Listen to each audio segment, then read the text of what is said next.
শবে মেরাজের আমল বলতে কোনো কিছু আছে কিনা, এটা একটা বড় প্রশ্ন। আমরা যখনই রজব মাস শুরু হয় তখনই আমরা জিজ্ঞাসা করতে থাকি আলেমদের কাছ থেকে যে শবে মেরাজের নামাজ কিভাবে পড়বো, এই শবে মেরাজের আমলটা কি।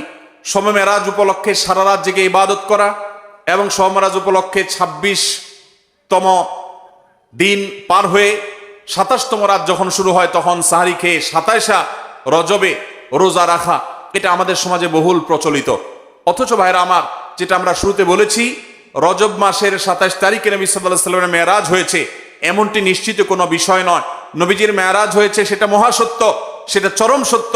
সেটা কি রজবে হয়েছে, না জমাদাল, নাকি সেটা রবিউল আউয়ালে হয়েছে, নাকি রমাদানে হয়েছে, নাকি শাওয়ালে হয়েছে, 15-16টি মত আছে ইতিহাসবিদদের। যদি ধরেও নেই আমরা রজবের এই 27 তারিখেই হয়েছে, যেমন কোন কোন ইমামগণ বলেছেন, সে আলোকে যদি আমরা ধরেও নেই, তারপর আমরা বলবো নবী সাল্লাল্লাহু আলাইহি সাল্লামের মেরাজ হয়েছে হিজরতেরও আগে। এরপর নবী সাল্লাল্লাহু আলাইহি সাল্লাম প্রায় 11 বছর বেঁচে ছিলেন। এই পুরো সময় জুড়ে কখনো তিনি মেরাজ দিবস, মেরাজ রজনী উদযাপন এটা তিনি কখনো করেছেন বলে কোনো জাল বা জয়ীফ হাদিসে পর্যন্ত বর্ণিত হয়নি। বিধায় মেরাজের এই ঘটনার পুনরাবৃত্তি বা এই ইতিহাস, ওই তারিখটার পুনরাবৃত্তিকে আপনার কেন্দ্র করে প্রতি বছর একটা বিশেষ দিনকে শবে মেরাজ উদযাপন করা, রাতভর বিশেষভাবে ইবাদত করা, দিনভর বিশেষ গুরুত্ব দিয়ে রোজা রাখার কথা বিশুদ্ধ কোনো হাদিস দ্বারা প্রমাণিত নয়। আমরা শুধুমাত্র মেরাজের বিষয় থেকে শিক্ষা গ্রহণ করব, মেরাজ থেকে আনিত নামাজটা আমরা আদায় করব।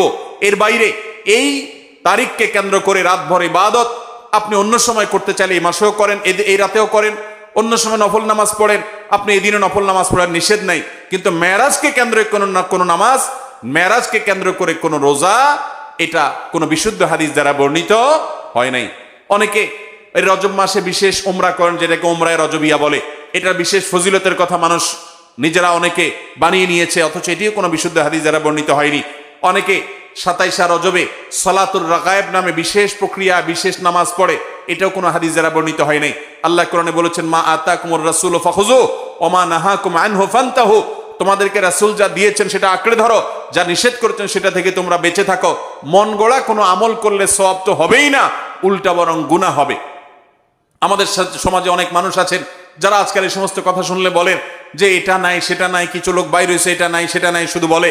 ভাইরা বাবারা আমার, কোরআন এবং হাদিসে যদি থাকে আপনি 100 বার আমল করেন, আপনি একটু দেখেন, একটু যাচাই করেন, একটু চেক করেন। কোরআন হাদিস অনুবাদ হয়ে গেছে, কোনো বই পুস্তক নয়, হয় কোরআনে, আল্লাহর নবী করিম সাল্লাল্লাহু আলাইহি ওয়াসাল্লামের কোনো হাদিসে। ইসলাম ফাউন্ডেশন প্রায় সবগুলো বইয়ের অনুবাদ করেছে, বড় বড় প্রসিদ্ধ হাদিস গ্রন্থগুলো। আপনি চেক করে দেখেন যে মেরাজের রাতকে কেন্দ্র করে, মেরাজের দিনকে, দিবসকে কেন্দ্র করে কোনো আমল সাহাবায়ে কেরাম করেছে কিনা, নবী সাল্লাল্লাহু আলাইহি ওয়াসাল্লাম করেছে কিনা। তিনি যদি করে আপনি কেন করবেন না? আর যদি তিনি না করেন তো মনে রাখবেন, দেখতে মনে হয় নামাজ ভালো জিনিসই তো, আবার এখানে বাধা কেন? অনেকে বলেও যে রাত্রে মানুষ নামাজ পড়বে, চুরি তো করবে না, গান তো শুনবে না, তাহলে কিছু হুজুররা বাধা কেন দেয়? ভাইরা আমার, নামাজ আপনি পড়েন, এটাতে কোনো সমস্যা নেই, কিন্তু এই রাতে কোরআন হাদিসের নির্দেশ, ইসলামের নির্দেশ মনে করে যদি কোনো কাজ করেন, অথচ ইসলাম আপনাকে নির্দেশ করে নাই, তাহলে সেটা হলো মন গড়া আমল। মন গড়া আমলকে বলা হয় বেদাত, আর বেদাত হলো গোমরাহি, ভ্রষ্টতা। ওয়া কুল্লু দালালাতিন ফিন্নার, আর নবীজি বলেছেন সকল ভ্রষ্টতার ঠিকানা কোথায়? জাহান্নাম। আমরা যখন খেতে চাষ করি, চাষ করলে শুধুমাত্র যখন আপনি ধানের গাছ লাগান, শুধু ধান গাছ হয় না সাথে আগাছাও হয়? আগাছা দেখতে ধানের মতো না? আমরা কি সে আগাছাগুলো রেখে দেই নাকি আস্তে আস্তে তুলে ফেলে দেই? যদি কেউ মনে করে আরে ধান গাছ তো অল্প একটু জায়গাতে আছে, আগাছার জায়গায় হয়েছে, সমস্যা কি?